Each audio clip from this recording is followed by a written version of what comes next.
Jika ditanya kepada siapa sahaja, pasti lebih ramai yang lebih suka menerima daripada memberi. Walhal tangan yang di atas yang memberi adalah lebih baik daripada tangan yang di bawah, iaitu tangan yang menerima.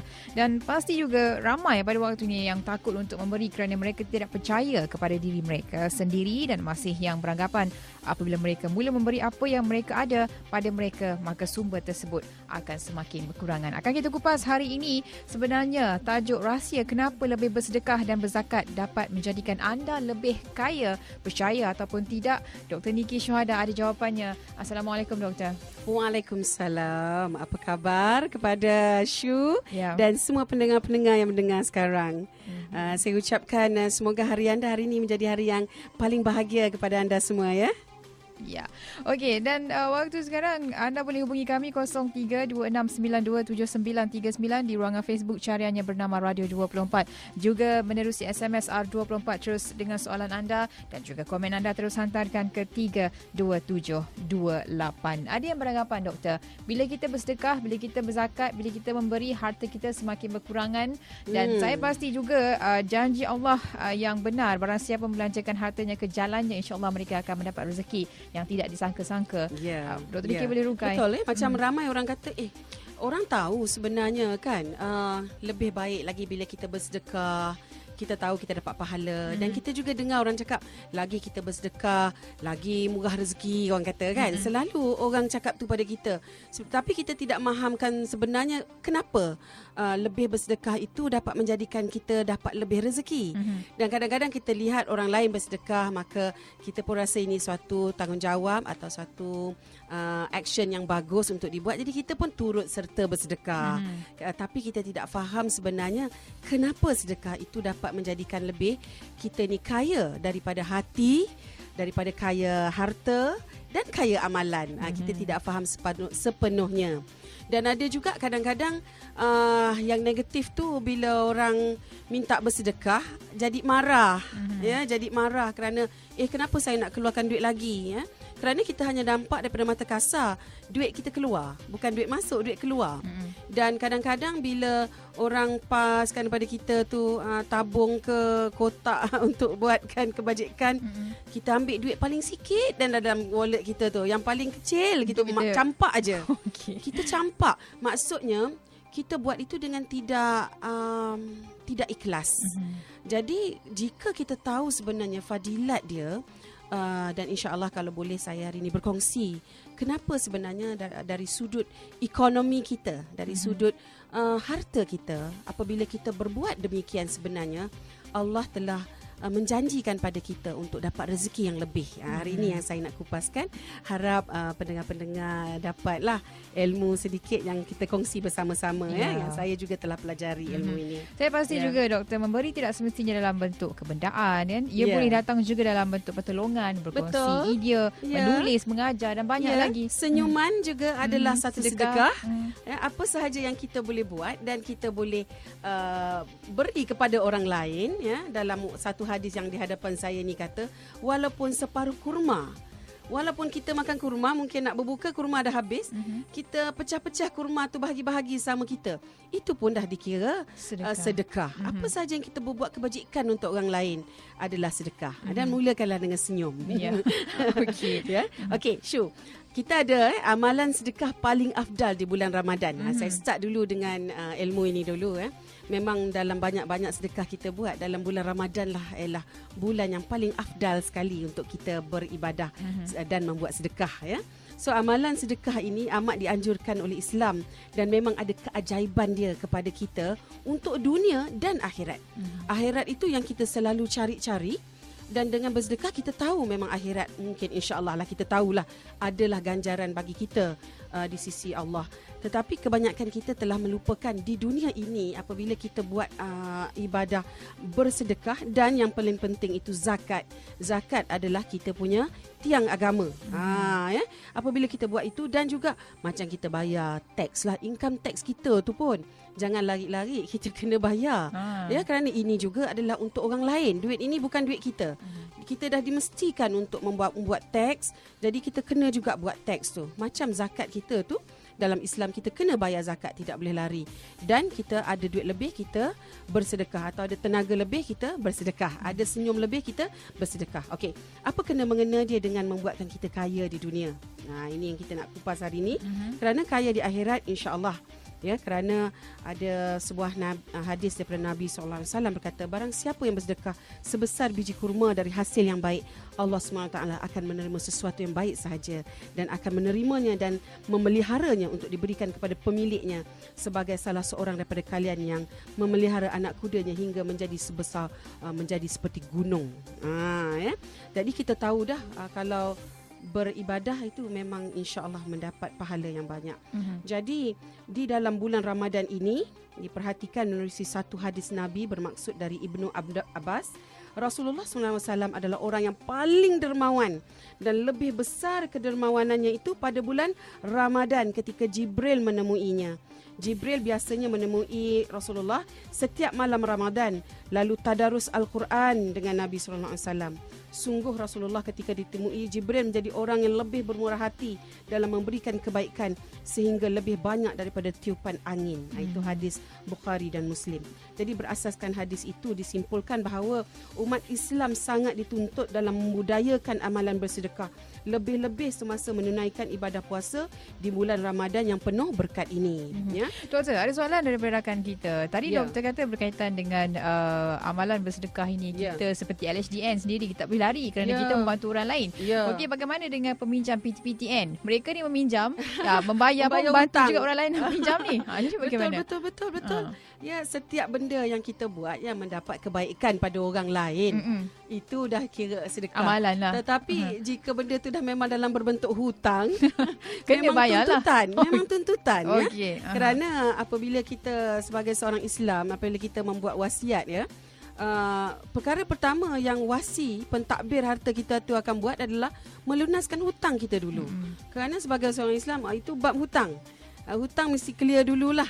Jadi bulan puasa ni lah baik orang yang banyak-banyak berhutang, ada hutang dengan orang walaupun RM10, walaupun RM5, ingat hutang tu dan bayarlah. Kerana itu memang memang tanggungjawab kita untuk membayar. Tanggungjawab dan juga membantu yang lain juga untuk orang nak berpusing ni. Banyak orang nak guna duit waktu gaya ni kan, waktu Ramadan. Antara keajaiban yang lain Dr. Niki tentang sekarang ini. Tadi saya dah kongsikan tentang betapa afdalnya di bulan Ramadan inilah kita nak menengok untuk mengutip kita punya pahala, ya, afdal dia. Dan juga sekarang kita nak kupas kenapa, ya, bila kita keluarkan duit tu sebenarnya kita akan jadi lebih kaya. Kerana soalan ini saya sendiri tanyakan 15 tahun yang lepas. Sebab kita tahu ajaran agama kita memang membuat baik dengan bersedekah. Tetapi saya tidak faham apabila pakar-pakar kewangan bercakap bila you keluarkan duit sebenarnya you menyucikan harta you dan you boleh kaya. Saya masa tu saya sendiri tak faham kenapa keluar duit pula boleh bawa duit. Jadi hari ini bagi mereka yang tak faham, insya-Allah saya nak fahamkanlah. Okey, depan saya ni ada sebuah buku. Buku ni baru keluar di mana-mana kedai buku boleh beli. Tajuk dia The Magic, ya, daripada US, ya. Buku ni ditulis oleh Rhonda Byrne. Rhonda Byrne ini mengeluarkan sebuah buku yang sama untuk membantu kita menjadi kaya hati dan budi dan kaya harta. Dulu dia keluarkan satu buku nama dia The Secret Show. Jadi kalau anda belum pernah baca The Secret, anda beli dulu buku The Secret dan beli juga buku The Magic ini. Ada kesinambungannya. Dia memang daripada penulis yang sama dan ideanya sama tetapi berlainan sentuhan. Ya. Dulu The Secret tahun 2006, 2007, saya rasa 2007 saya dah kongsikan dengan ramai pelajar-pelajar saya dan alhamdulillah show. Mereka telah mendapat kebaikan daripada perkongsian saya itu. Jadi sekarang kita ada The Magic ini. Okay, The Magic ini ajar apa, ya?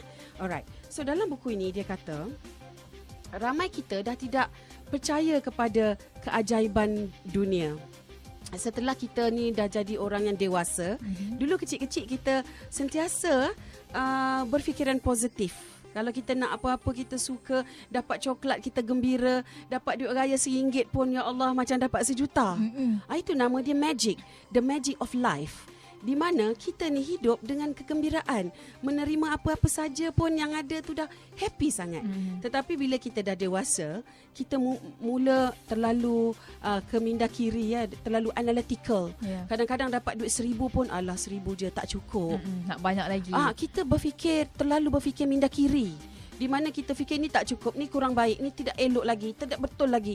Baju ni alah murah aja, tudung ni alah murah aja, aku nak lagi elok kan. Memang bagus untuk mempunyai peribadi yang nakkan kelebihan, nak lebih baik dari hari ini, memang bagus. Tetapi jangan sampai kita tak buat sesuatu benda yang penting seperti buku ini cakap. Apa dia benda tu? Benda itu adalah bersyukur. In the book dia panggil the magic ialah gratitude.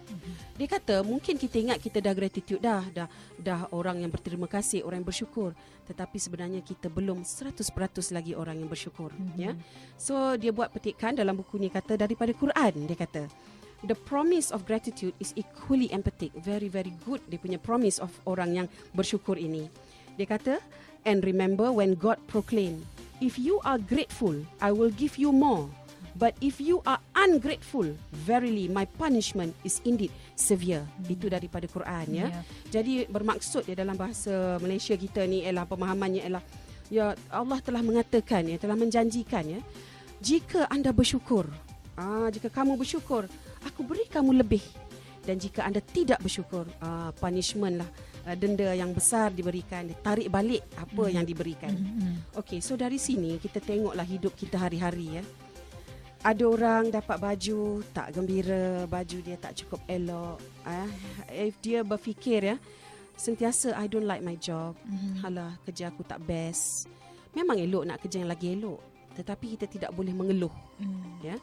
I haven't got enough money, I can't find my perfect partner, I can't pay my bills, rasa tak sihat ni, orang ni tak suka aku, orang ni tak hargai aku, ibu bapa aku tak menghargai aku tak ada good relationship with keluarga aku, anak aku problem, hidup aku kucak-kacir, perkahwinan aku banyak rumutan dalam kehidupan. Semualah suami aku macam ni, neighbor aku begitu. Kita banyak sangat memikirkan yang tak elok, sedangkan kita tidak bersyukur apa yang kita ada. Dia kata, why not kita berfikir, okay, ada kerja saya ni, ada yang saya suka sebenarnya. Jadi kita tumpukan pada Alhamdulillah kerja aku di macam ni. Alhamdulillah suami aku macam ni, isteri aku macam ni. Alhamdulillah my family supportive. Alhamdulillah hari ini baik bagi aku. Alhamdulillah. Mesti ada yang alhamdulillah dia dalam celah-celah yang tak seronok. Jadi dia kata bila kita hidup dalam gratitude kepada Allah, kita gratitude kepada diri kita, kepada kehidupan kita, maka the law of kehidupan ini yang Allah dah janji pada kita, you bersyukur, you dapat more. Jadi hari ini kita pilih untuk bersyukur. Dan salah satunya adalah apabila kita keluarkan duit tu. Tadi yang saya kata kita tak faham, kenapa kita keluar duit menderma, keluar duit zakat ni, apa kena mengena? Sebenarnya apabila kita keluarkan duit zakat, itu menunjukkan kita bersyukur kita ada duit. Saya ni boleh keluarkan zakat. Saya ni boleh bayar income tax, saya ni boleh bayar IPTN. Saya adalah salah seorang orang yang ada wang ini. Jadi kita tak boleh kedekut. Kerana duit tu dah ada. Jadi bila kita membayar dengan keadaan bersyukur, ataupun bila orang pah dulang ke kotak suruh jangan tolak balik. Jangan tolak, jangan hempah duit tu. Kita kata, ya Allah, alhamdulillah aku ada RM10 boleh masuk dalam kotak ni. The moment kita mempunyai feeling yang gratitude kita ada, walaupun sedikit duit kita ada, tapi kita boleh bersedekah, itulah yang Allah nak kita rasa, iaitu sentiasa mensyukuri atas apa-apa saja yang kita ada. Itu yang senyum kita tu pun sedekah, kerana kita mensyukuri kita boleh senyum. Itu kat situlah maknanya ajaibnya bersedekah. Kita jangan tengok duit kita keluar, kita kena tengok perasaan kita apabila bersedekah itu. Hikmah di sebalik itu. Hikmah dia di sebalik keluar. Bila kita keluar tu, kita bersyukur. Bila kita bersyukur, Allah telah janjikan dalam ayat dia, kata, bersyukur aku bagi kau lebih. Tak bersyukur, kita dah terima dendanya. Itulah dia keajaiban dia kenapa bersedekah dan lebih afdal bersedekah di bulan puasa ini. Okey, baik. Kita akan kembali selepas ini dan kita ada tetamu khas jemputan untuk Bijak Wang hari ini, dan terus bersama dengan kami di Bijak Wang. Terus komen di ruangan Facebook caranya bernama Radio 24. Hai, bersama saya Dr. Niki Syuhada, mentor kewangan anda. Dalam Bijak Wang, Bijaksana, Bijak Sini. Sertai kuis Bijak Wang dan anda juga berpeluang memenangi sebuah iPad 3. Dengarkan saya setiap Selasa 11.30 pagi hanya di Bernama Radio 24.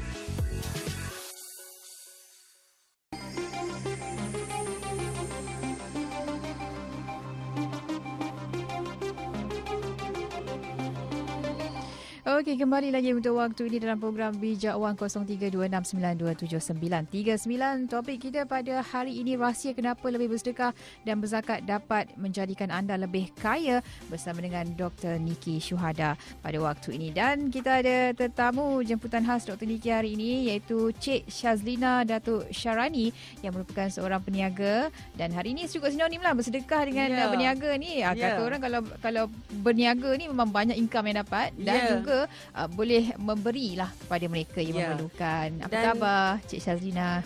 Okay. Dan Syu kan, hari ini kan saya jemput Cik Syazlina kerana Cik Syazlina mempunyai seorang ayahanda yang begitu hebat, Allahyarham Datuk Haji Syahrani Abdullah bin Haji Abdullah. Jadi saya minta Syaz berkongsi tentang Allahyarham, bagaimana Allahyarham bersikap seorang yang begitu bersedekah dan beralhamdulillah dalam kehidupan dia. Silakan Syaz. Cik.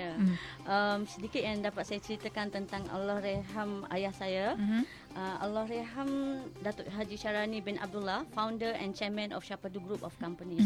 Dan beliau mula berniaga bermula dengan sebuah lori sahaja. Sebuah lori untuk pengangkutan, dan kemudian beliau daripada sebuah lori beliau membuat tol yang pertama di Malaysia. Dan sampai sekarang tol itu masih ada, iaitu Lebuh Raya Syapadu North Klang Strait Bypass. So daripada muda sikap dia suka memberi sedekah, terutamanya kepada anak yatim dan juga orang-orang tua. Dan dia sangat menjaga ada 2 buah rumah anak yatim di kampung dia, Sungai Pinang dan Batu Belah, yang mana beliau selalu memberikan sumbangan kepada 2 rumah anak yatim ini. Kemudian beliau juga turut memberikan sumbangan kepada masjid dia, masjid di kampung ni, Masjid Sungai Pinang. Dan bila perniagaan dia semakin membesar, akhirnya dia dapat membina sebuah masjid yang lebih besar untuk kampungnya di Sungai Pinang, dan sekarang dinamakan Masjid Raudatul Mukminin. Apa yang Cik Syah melihat daripada tindakan ayah Cik Syah sendiri memberi sedekah kepada rumah anak yatim, masjid, dan adakah itu memberi inspirasi kepada Cik Syah untuk melakukan perkara yang sama? Saya juga sangat terinspirasi dengan perkara tersebut, dan saya juga sedikit sebanyak dapat mengikuti contoh yang beliau tunjukkan, kerana saya dapati beliau adalah orang yang sangat bersyukur. Jadi setiap pagi dia bangun, mesti antara kata-kata yang dia selalu ucapkan ialah syukur, alhamdulillah. Apa-apa dia buat pun kemudian syukur, alhamdulillah. Jadi daripada situ saya bersetujulah dengan apa yang Dr. Niki sampaikan, kerana daripada situ saya dapati beliau sangat menghargai apa yang dihadirkan dalam hidup dia, dan kemudian beliau juga sangat menghargai para pekerja. Beliau menghantar pekerja yang cemerlang ke umrah dan haji, dan sampai sekarang walaupun beliau sudah meninggal dunia, beliau tetap mengadakan satu tabung untuk menghantar 10 orang ke haji tiap-tiap tahun. Jadi alhamdulillah kan kita dengar macam ni kan. Sungguh walaupun sudah tidak ada di dunia, tapi ada lagi bakti yang diberikan kepada masyarakat. Jadi dan bersyukur itu berpanjangan. Kesyukuran itu berpanjangan. Apa antara pesanan Allahyarham kepada adik Cik Syah sendiri? Pesanan Allahyarham terutamanya adalah yang paling saya ingat ialah jangan pernah tinggalkan semayang. Dia akan berpesan setiap hari begitu, kerana bagi dia untuk menjadi orang yang kaya raya dan berwang, kita mestilah berbakti kepada Allah juga, iaitu menunaikan kita punya kewajipan sebagai Muslim, dan juga bersedekah kepada yang memerlukan. Antara yang saya juga turut suka melakukan ialah sedekah kepada misalnya keluarga yang maksudnya sudah sudah keluarga-keluarga saya yang ibu tunggal dalam keluarga. Saya suka bersedekah kepada ibu tunggal dalam keluarga kerana mereka tu adalah antara golongan-golongan yang memerlukan. Yes. Betul dah doktor. Bukan sahaja antara hikmah yang doktor sebutkan tadi, tapi hikmah sebegini boleh mendidik anak-anak sehingga pada waktu ini boleh berkhidmat ataupun berbakti kepada masyarakat. That's right. Itulah menunjukkan betapa syukurnya kita mempunyai anak-anak dan mendidik mereka untuk mensyukuri kehidupan ini. Jadi jangan ada antara kita hari ini yang merengus atas apa saja pun, kerana apa, biasalah hidup kita melalui kesukaran dan cabaran, dan lebih-lebih daripada kita berkata tentang bijak wang, hari raya is coming, perbelanjaan banyak.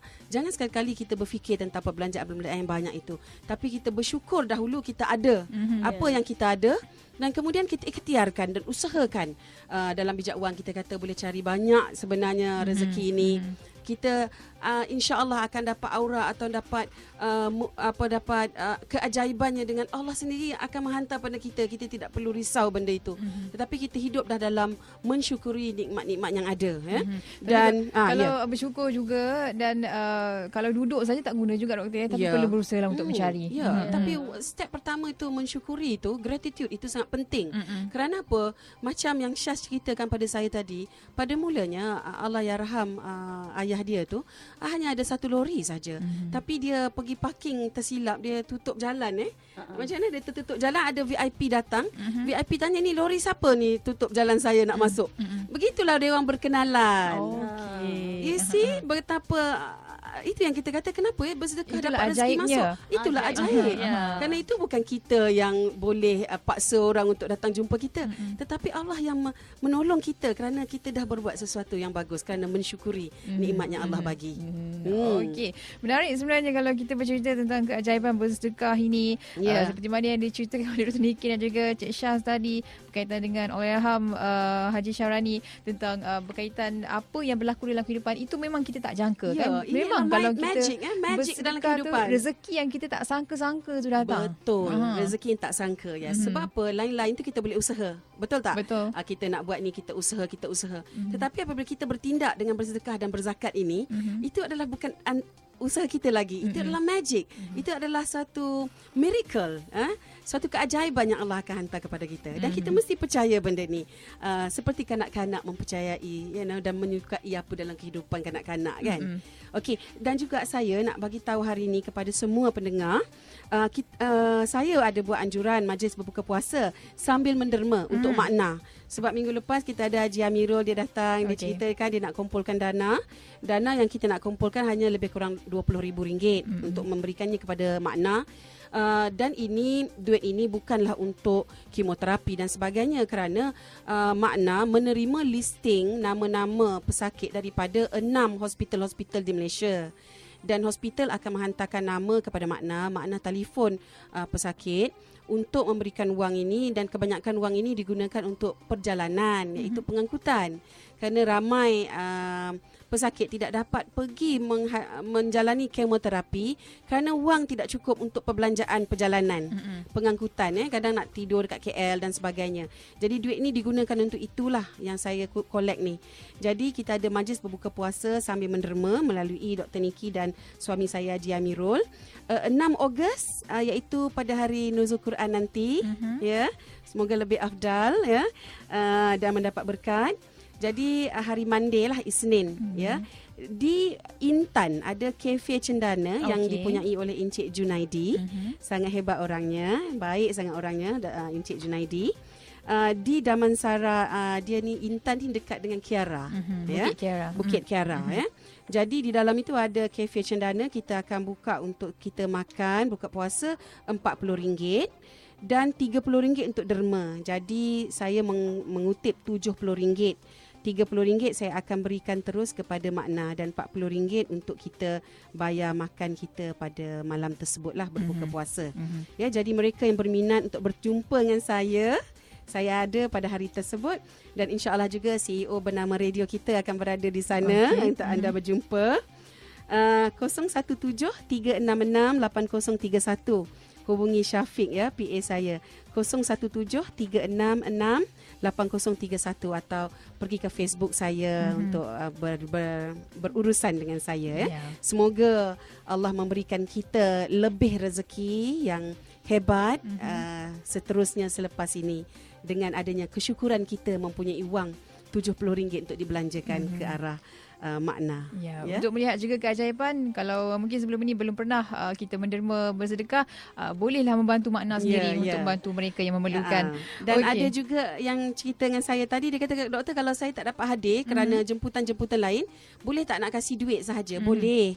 Ya, boleh juga. Just beritahu saya, email saya dr.niki.shohada@gmail.com. Just bagi tahu nama untuk kita contact balik. Dan jika anda nak bagi RM10 pun kita terima, RM5 pun kita terima. Dan saya terima kasih kepada Syazlina hari ini, kerana Syazlina juga akan membantu saya untuk mengelolakan majlis berbuka puasa bersama makna ini. Okey, baik. Terima kasih doktor, dan disarankan kepada semua pendengar yang masih juga mencari-cari rahsia kekayaan sebenar dalam pengurusan keuangan dengan mula merancang keuangan dan membayar zakat pendapatan, juga bersedekah sebagai bayaran bulanan yang wajib dibayar secara bulanan maupun tahunan, dan anda akan dapat keajaiban seperti mana yang Dr. Niki dan juga Cik Syaz ceritakan tadi. Terima kasih sekali lagi. Berjumpa lagi untuk edisi Bijak Wang pada minggu hadapan. Selepas ini teruskan bersama dengan kami dalam program Janji Temu bersama Shu dan juga Rosli. Assalamualaikum.